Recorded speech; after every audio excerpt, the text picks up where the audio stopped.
bakansara babanze bayanga kutaho mu rukiko kandi ekicererize kanso yatandika shaha mwenda bwanyuma yo kugera akasenta kubahire bakansara aba.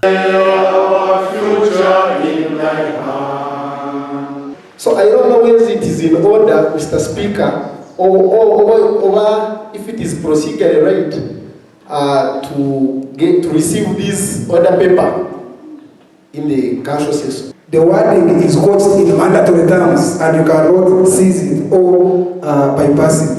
So for this council to happen or to take place or to transact, the business committee must have set out or must have guided this council, of which we have not done. That's illegal. Bakansara bajemere speaker hamwe na mukuru w'entebe ya katano kubanza kushabo kusasurwa kandi bajemana speaker kwihamwe ekijwaro cyo bwa speaker ngo abanza za harubaju kandi cyaba kitari echo babahe cyamushana yabo batahe.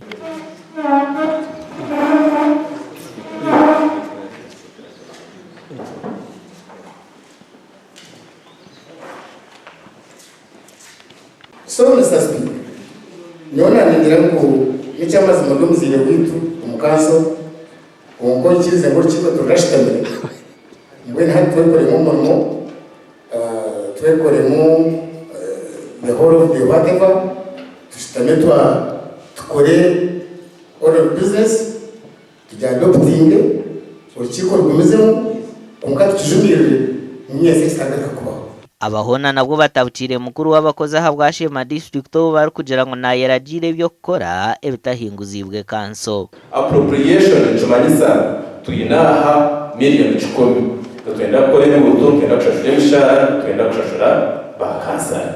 Appropriation chumanyisa okudecidinga hagerejo emitwara million 2 zishashura aba million 3 zishashura aba. That is a preserve of the council and not the kaabo and not the CFO.